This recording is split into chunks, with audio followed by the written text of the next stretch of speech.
पाया पडे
Ah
कळी काळ पाया पडी तो हा पंढरीचा राणा सासा चवट राजणा चिंतिता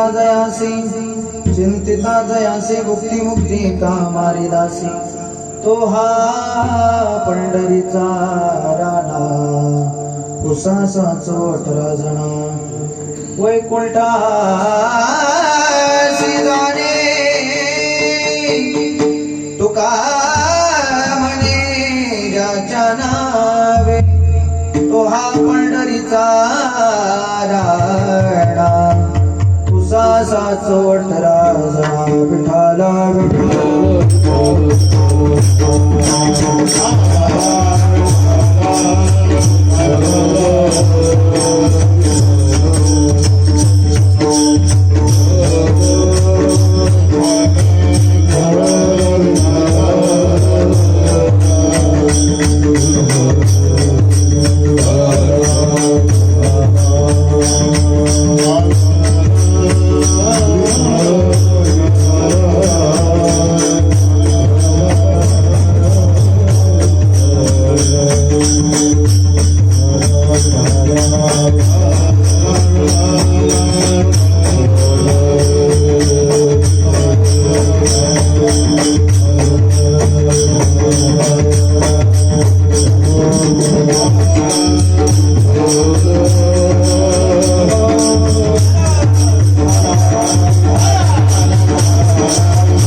समचरण सरोजं सान्द्रणीलाम्बुदाभं जगननीतपानि मण्डनं तरुण तुलसीमाला कन्दरं कञ्जनेत्रं सदैवदहासं विठ्ठलं चिन्तयामि विभुं वेणुनादं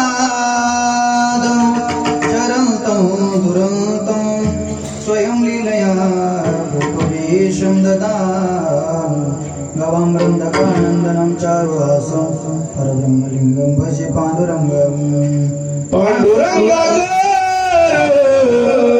प्रथम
जीवोद्धरार्थावतारं कलां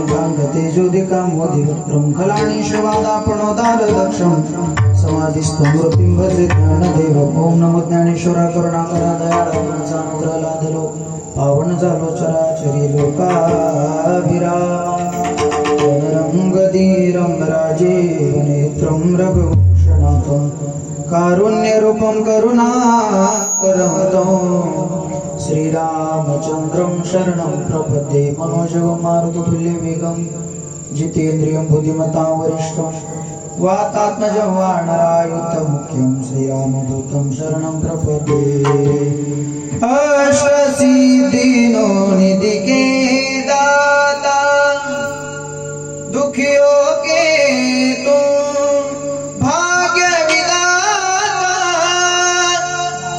सिया राम के काज सवारे सुन लो मेरी पुकार पवन सुत विनती वारंवार आतार देहे आपुले चौपाळून या भरे भरे वैसव पाऊले श्री गुरूंचे ते नमस्कारून आता निवृत्तीनाथाचे चरणी शरण एका जनार्दनी शिवावतार धरून केले त्रैलोक्य पावन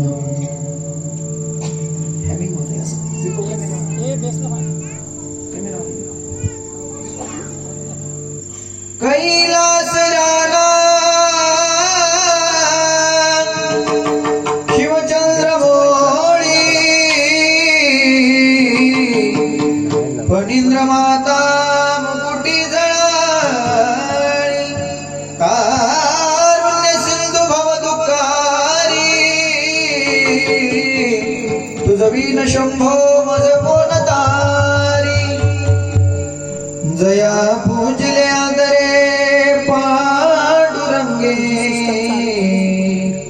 विमानस्थ केले प्रयाण प्रसंगे तनु मानवी दिव्य रूपीच केली न त्यागी दिव्य लोकास नेली सेवे लागी सेवक झालो तुमच्या लागलो निज चरणा आहो स्वामी तुझ्या देवा यावरील करावा कवेर शरदिंद्र समाकारे परब्रह्म स्वरूपिणी वासरा पिंडे सरस्वती नमोस्तुते रायगडी मंदिरी वसे माझा राया चरणासी अर्पितो अजन्म ही काया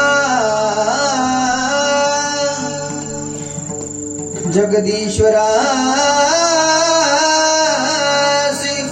जोडली ज्याची ख्याती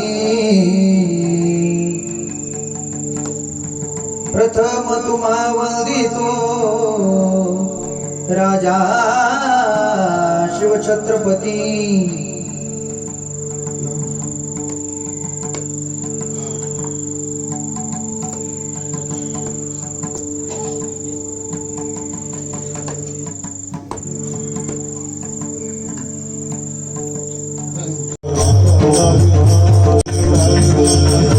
अनादि अंबिका भगवती अनादि अंबिका भगवती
ज्याची गरजता पोवाडेकडे काळ पाया पडे तो हा पंढरीचा राणा उसाचा चवटरणा प्रस्तुत प्राप्त स्थळी एकदम सेवेकरता घेतलेला भंग महान भगवत भक्त इंद्राणीच्या काठावर उठलेले भक्तीचं वादळ मानवतेचा महान नंदादीप या भागवत संप्रदायाच्या विशाल वटवृक्षाला लागलेले एक गोंड चोपड आणि प्रगल्भ बुद्धिवंतांच्या बुद्धीलाही न उलगडलेलं कोड असे असणारे श्रीमंत श्री भगवान श्री तुकोबाराया यांचा 4 चरणाचा त्या प्रभू परमात्म्याची ओळख करून देणारा अमंगाच्या सेवेकरता घेतलेला आहे. विठाला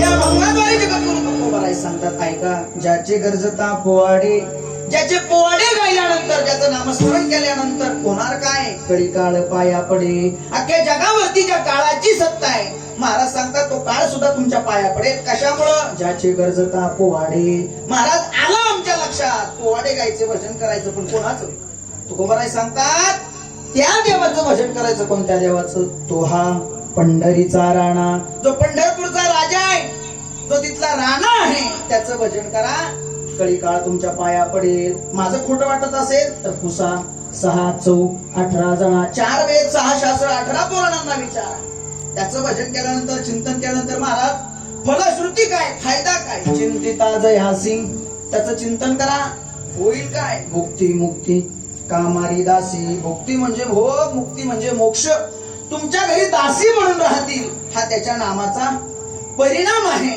महाराज या मृत्यू लोकात एकदा की मृत्यू झाला आम्हाला यमाच्या दारात जायचं नाही तर आम्हाला वैकुंठात जायचंय त्याचा मार्ग सांगा. जगद्गुरु तुकोबाराय सांगतात वैकुंठासी जाणे वैकुंठाला जायचंय ना एक काम करा तुका म्हणे ज्याच्या नावी कुणाच्या तो हा पंढरीचा राणा फुसासा 18 जणा विठाला विठाला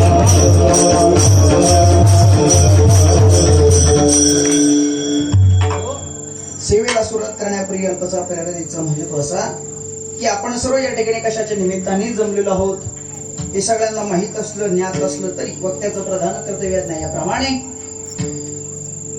श्री क्षेत्र घोगरेकर देऊळवाडी या पवित्र पावन भूमीमध्ये आपण आजच्या दिवशी या ठिकाणी उपस्थित आहोत. त्याचं कारण असं आहे की घोगरेकर जाधव भावकी कुलदैवत या दैवताची सत्यनारायण महापूजा आणि या पूजेच्या निमित्तानं आपण सर्व या ठिकाणी उपस्थित आहोत, जमलेलो आहोत. खऱ्या अर्थानं हा घोगरेकर जाधव परिवार ही भावकी, या भावकीची ही कुलदैवत, या कुलदैवतांची ही पूजा खऱ्या अर्थानं त्या देवीची, त्या देवतांची वर्षातून एकदा का होईना आपण पूजा केली पाहिजे. कारण हा अनमोल किमतीचा नरदेह ज्या भगवंतानं आपल्याला दिला, वर्षातून एकदा का होईना त्या देवाच्या नावाचा उत्सव आपण केला पाहिजे. आणि तो उत्सव तुम्ही सर्व मंडळी, आपण सर्व या ठिकाणी करताय, खऱ्या अर्थानं द्यावे तेवढे धन्यवाद थोडेच आहे. आपल्या कुलाचे जे कुलदैवत आहे, जी कुलस्वामिनी आहे, तिची पूजा आपण केलीच पाहिजे. खऱ्या अर्थानं अनादी कालापासून ही परंपरा या ठिकाणी चालत आलेली आहे. कित्येक वर्ष झाली या परंपरेला आपल्याला माहिती सुद्धा. या अगोदर ही परंपरा चालूच होती. आपण होतो, आपण नव्हतो, त्या कालापासून ही परंपरा चालत आलेली आहे. म्हणून याही वर्षी मोठ्या थाटामाटात, मोठ्या उत्साहामध्ये आपण या कुलस्वामिनीचा उत्सव या ठिकाणी करतोय.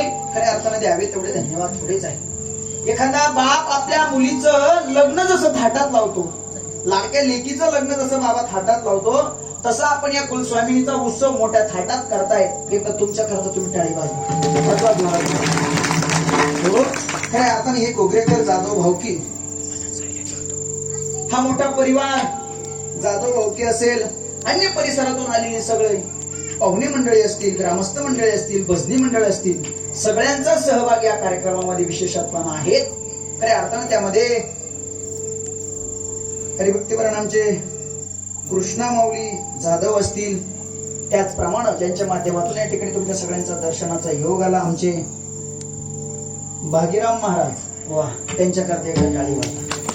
हो, मला तरी वाटतं बाबा 2 ते 3 महिन्यापूर्वी त्यांनी मला तारीख दिली. त्या दिवसापासून ते मला प्रत्येक दिवसा 2 दिवसा मिळून रोज त्यांचा फोन असायचा. महाराज, तेवढी आपली तारीख लक्षात आहे ना? तर मोबाईलचा थोडा आवाज आहे का? मोबाईलचा ओके.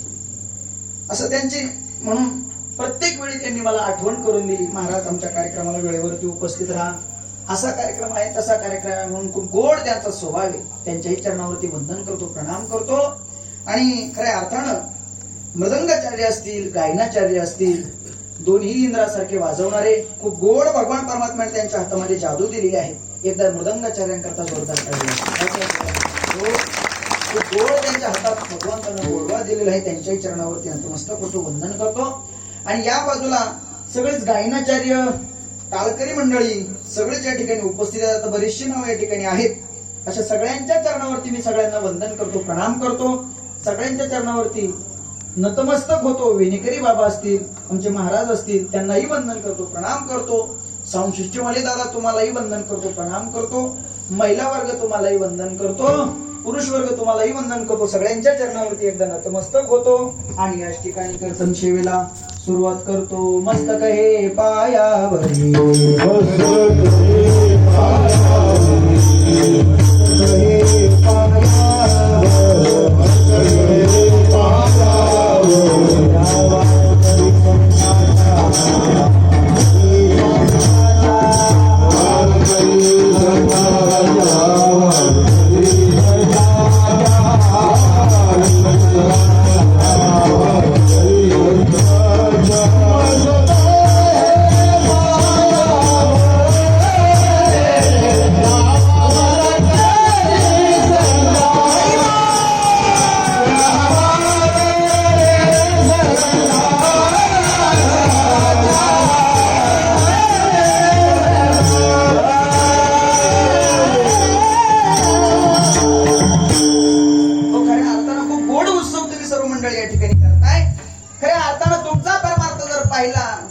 आजच्या काळात कोणीच रिकामा नाही. प्रत्येक जण कोणत्या ना कोणत्या कामात. एक पॉइंट मोबाईलचा सोड, एक पॉइंट बघ. कोणत्या ना कोणत्या कामात प्रत्येक जण आज व्यस्त आहे. पण त्या व्यस्ततेतून त्या कामातून एक दिवस काढून खऱ्या अर्थानं आपल्या दैवताची कुलस्वामिनीची पूजा घडावी म्हणून तुम्ही सर्व मंडळी या ठिकाणून मुंबई असेल अन्य ठिकाणून प्रत्येक जण या ठिकाणी आजच्या दिवशी उपस्थित आहे. आणि खऱ्या अर्थानं कोकण मधला जो काही परमार्थ आहे तो काही विशेष आहे. खऱ्या अर्थानं महाराज इथला जर हरिपाठ पाहिला, परिसरातला जर हरिपाठ पाहिला 2 ते 3 तास हरिपाठाला लागतात. आमच्या तिकडला हरिपाठ पाहिला तर बाबा 1 तासाच्या वर हरिपाठ चालत नाही. तुमच्या इकडनं जर हरिपाठ पाहायचा ठरला तर त्याला निदान 2 तास तरी लागतात. ते गायन करणं, ती पावली खेळणं, तो आनंद फक्त कोकणात पाहायला भेटतो. आणि खऱ्या अर्थानं आपण भाग्यवान मंडळी आहात की तो आनंद तुमच्या भागात तुम्हाला भेटतोय. म्हणून पुनश्च तुमच्या चरणावरती नतमस्तक होतो, तुम्हाला वंदन करतो, प्रणाम करतो. आणि खऱ्या अर्थानं या कुलस्वामिनीच्या दारामध्ये आपण सर्व आजच्या दिवशी उपस्थित आहोत. वारकरी संप्रदायामध्ये प्रत्येक देवाची भक्ती या ठिकाणी सांगितलेली आहे. कोणताही देव घ्या, कोणतीही देवी घ्या, प्रत्येक देवाची, प्रत्येक देवीची भक्ती सांगितलेली आहे. आणि विशेषत्वानं देवी समोर जर भक्ती करायची असेल तर देवी समोर गोंधळ घातला जातो. आणि गोंधळ जर घालायचा असेल तर महाराज म्हणतात तो असा तसा गोंधळ घालता येत नाही. जसा खंडेराय महाराजांचा गोंधळ असतो त्या गोंधळामध्ये महाराज वरती असा मंडप टाकलेला असतो, सुंदर अशी गायन करणारी मंडळी असतात. पण देवी समोर नाथ महाराज म्हणतात आम्ही देवी समोर सुद्धा गोंधळ केला, पण त्या गोंधळ करत असताना त्या गोंधळात आमचा मंडप होता तो असा तसा मंडप नव्हता. मग स्वर्ग मृत्यू पाताळ याचा मंडप घातिला.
कोणत्या वाऱ्या हे आषाढी कार्तिकी तुझ्या गोंधळाची दाटी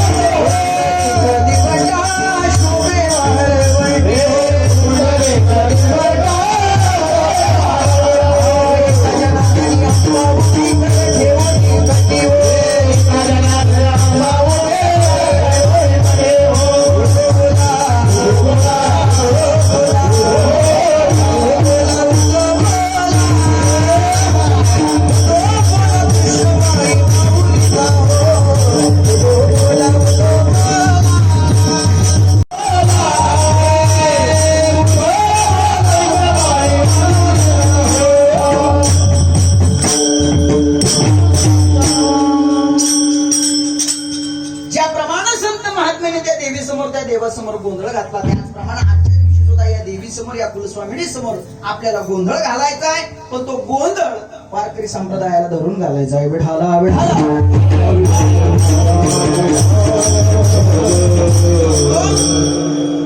खऱ्या अर्थानं आजच्या घेतलेल्या अभंगामध्ये जगद्गुरु तुकोबाराय आज त्या प्रभू परमात्म्याच्या नामाची ओळख करून देत आहे. जगद्गुरु तुकोबाराय सांगत असताना साधकांनी प्रश्न करावा, महाराज आम्ही त्याला देवाला ओळखतो, त्या देवाची ओळख करून देण्यापेक्षा तो देव आम्हाला भेटेल कसा हे आम्हाला सांगा.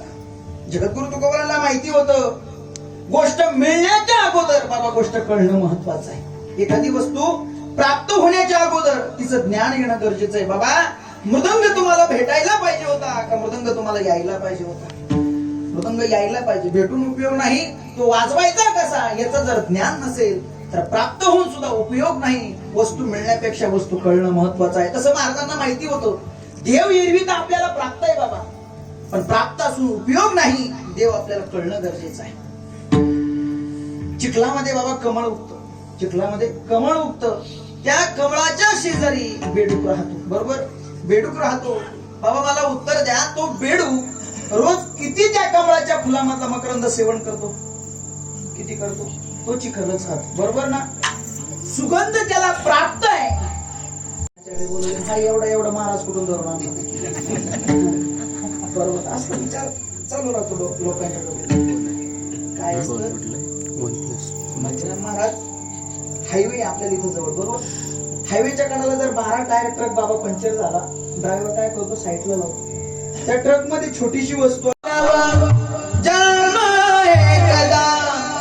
एकच ईश्वर असे सर्वथा, या विश्वाचा तो निर्माता, ह्यासी त्याला उरी वसे तो देव तुझ्या तरी. तो देव आपल्या हृदयामध्ये विराजमान आहे, तो देव आपल्याला प्राप्त आहे. प्राप्त असून उपयोग नाही, तो कळणं महत्वाचं आहे. विठाला विठाला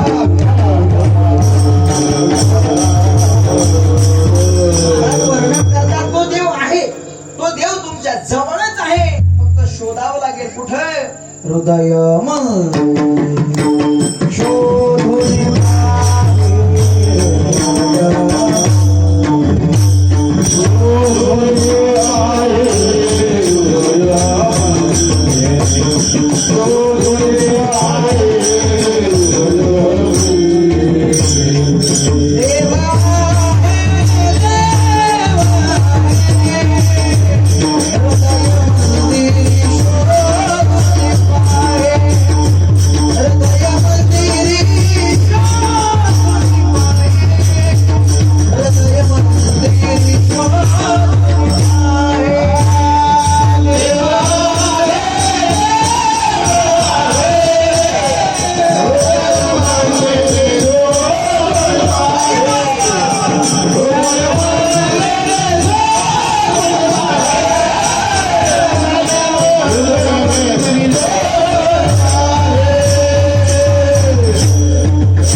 आपल्या हृदयात तो देव शोधण्याची गरज आहे.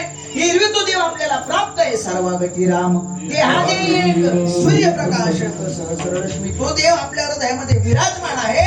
विराजमान असून उपयोग नाही बाबा, तो देव आपल्याला कळणं महत्वाचं आहे. मग वस्तू जर प्राप्त झाली आणि तिचं जर ज्ञान आपल्याला नसेल तर मिळून सुद्धा गोष्टीचा उपयोग होत नाही. काय झालं बाबा, पूर्वीच्या काळात राजे महाराजे होऊन गेले. एक राजा जंगलामध्ये शिकार करण्याकरता गेला.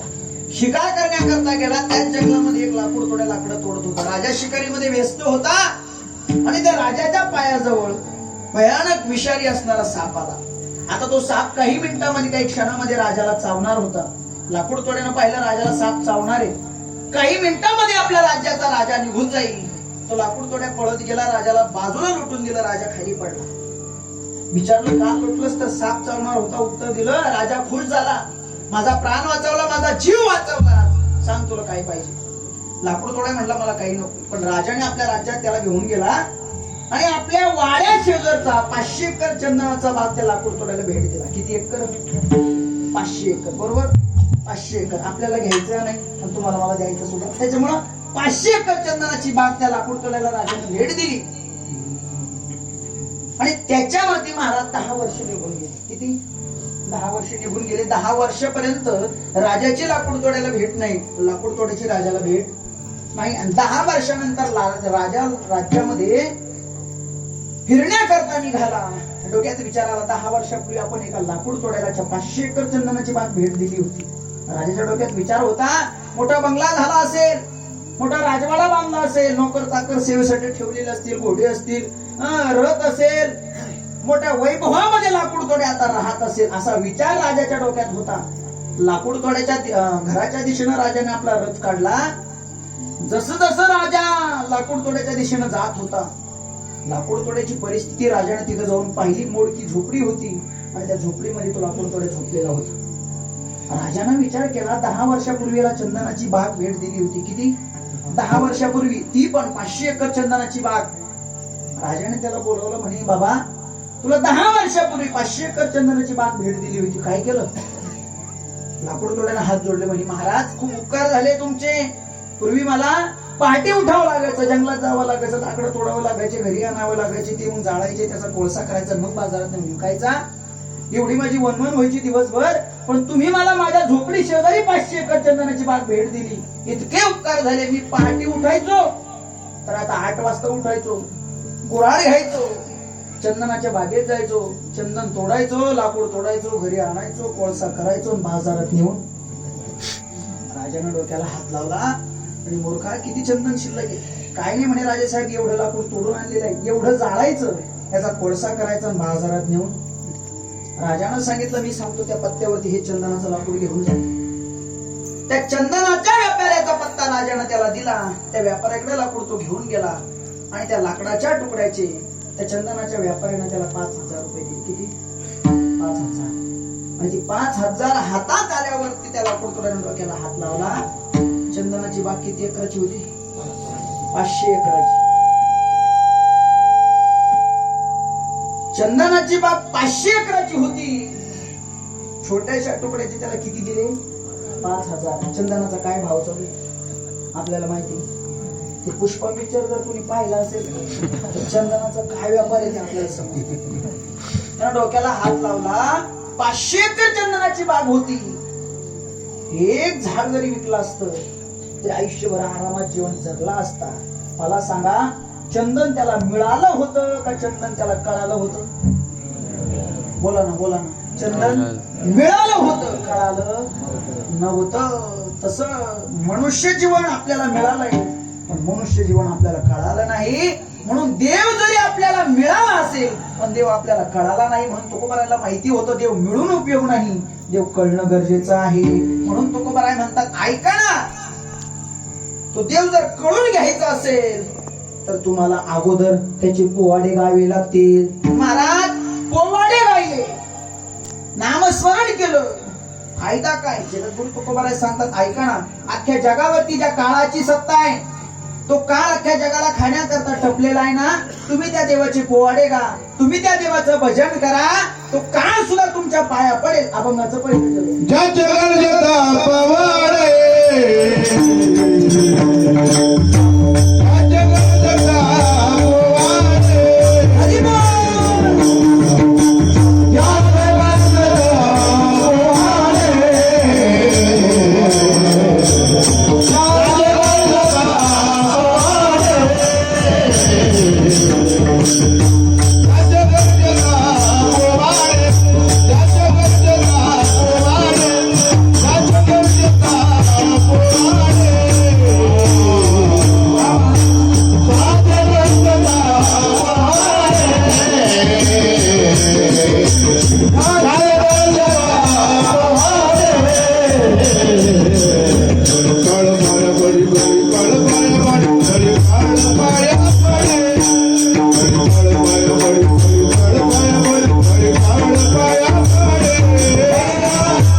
कष्ट केले माझ्या राजाने, जाती जातीत वाटू नका.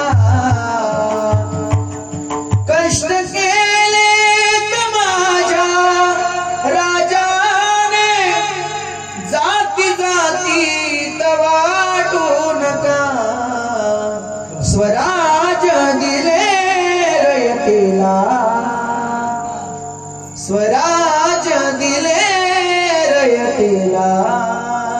जाण त्याची जरा राहू द्या, कष्ट केलेत माझ्या राजाने, जाती जाती वाटू नका. हे स्वराज्य निर्माण करण्याकरता माझ्या छत्रपती शिवरायानं प्राणाची बाजी लावली आहे. आज आपण म्हणतो हा त्या जातीचा तो या जातीचा, जात नाही. आपल्या सगळ्यांची एकच जात आहे, ती म्हणजे हिंदू. विठाला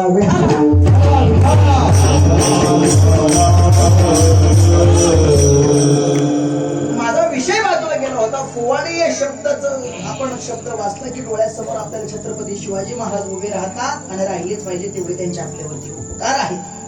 पण या भंगामध्ये पोवाडे या शब्दाचा अर्थ असा आहे बाबा, एखाद्या गोष्टीचा सतत उच्चार करणं म्हणजे पोवाडे गाणं. महाराजांना जर विचारलं, संत महात्म्यांना जर विचारलं, महाराज तुम्ही रोज काय करता, संत महात्मे सांगतात ऐका ना बाबा, आम्ही आमच्या जीवनामध्ये व्यवहार करतो, प्रपंच करतो, हे सगळं ठीक आहे. पण आमचा जर तुम्ही आम्हाला धंदा विचारला तर आमचा धंदा एकच आहे. कोणता धंदा? त्या गोविंदाची सतत पोवाडे गाणं. हा आमचा काय आहे? दिन रजनी हाची गोविंदाचे गोवारे, गोविंदाचे गोवारे, गोविंदाचे गोवारे.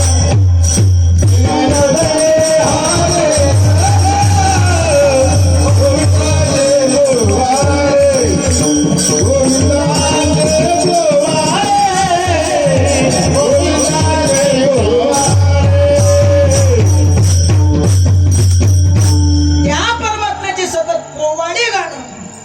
जीवनातला धंदा हे संत महात्म्यांचं वर्णन आहे बाबा. महाराज तुम्ही त्यांचे पोवाडे गातात, आम्हालाही गायला सांगतात. परिणाम काय? कळी काळ पाया पडे. अख्ख्या जगावरती ज्या काळाची संत आहे तो काळ आपल्याला खाण्याकरता टपलेला आहे बाबा. कधी आपल्याला घेऊन जाईल याचा भरोसा नाही, कधी आपल्यावरती घाला घालेल आणि आपल्याला घेऊन जाईल याची गॅरंटी नाही बाबा. मरण आता फार सोपं झालंय. आता आपण इथं कीर्तनात बसलोय, घरी जाऊ की नाही याची सुद्धा गॅरंटी. आता मी इथं कीर्तन करतोय, घरी जाऊ की नाही याची सुद्धा गॅरंटी. हा घरी तर जाऊ. मला सांगायचं काय बाबा, घडीचा कोणाचा क्षणाचा भरोसा नाही. घडी घडी काळ अजून किती आहे अवकाश, देह म्हणजे पाण्यावरती आलेला बुडबुड आहे. कधी फुटेल याची गॅरंटी नाही बाबा. कधी जाईल याची शाश्वती नाही. मग का देवाचं भजन करायचं? ऐका ना, ज्यानं हा नरदेह आपल्याला दान दिलाय ना, किती वेळात आणि किती मिनिटात माघारी घ्यायचा हे कोणाच्या हातात आहे? देवाच्या हातात आहे. म्हणून त्याचं चिंतन करायचं. जसं या ठिकाणी आपल्याकडं आर्मीची भरती निघते, पोलीस भरती निघते. आपल्या तिकडं आता ते साहेब भेटले मला, आर्मी रिटर्न होऊन ते आता कशा पोलीस सेवेमध्ये आहे, बरोबर ना? हा ते फोटो लावलेले तेच ना? हा वा, रामचंद्र परशुराम जाधव साहेब. जशी आर्मीची भरती निघते, जशी पोलीस भरती निघते, तशी यमलोकामध्ये यमदूतांची भरती निघाली बाबा. आणि यमदूतांची भरती निघाल्यानंतर भरती झाली. भरती झाल्यानंतर यमदूतांचं प्रशिक्षण सुरू झालं. यमराज आपल्या दूतांना सांगत होते, मृत्यू लोकात गेल्यानंतर कोणाला वरती आणायचं? जो कधी कीर्तनावर जात नाही त्याला कुठं आणायचं? वरती आणायचं. जो कधी भजन करत नाही त्याला कुठं? यमलोकात. जो कधी सप्ताला वर्गणी देत नाही त्याला कुठं? यमलोकात. जो चालू सप्ताह बंद करतो त्याला कुठं? यमलोकात. यमदूतांनी विचारलं, महाराज आला आमच्या लक्षात यांना इथं आणायचं. मग इथं आणायचं कोणाला नाही? यमदूत आपल्या दूतांना सांगतात, ऐका ना, जो कथा करतोय, जो कीर्तन करतोय, जो नामस्मरण करतोय, जो भजन करतोय, जो कुलस्वामिनीचा उत्सव करतोय ना, त्यातला कुणाला आपल्या यमलोकात आणायचं नाही. थोडक्यात जो भजन करतोय त्याला इकडं आणायचं. इकडं आणायचं नाही म्हणल्यापेक्षा महाराज यमराज आपल्या दूतांना सांगतात, जो भजन करतोय ना त्याच्या गावाला सुद्धा जायचं. अहो गावाला काय, गावाच्या शिवेला सुद्धा जायचं. नका जाऊ तया गावा नाम धारकाच्या शिवा. नका जाऊ तया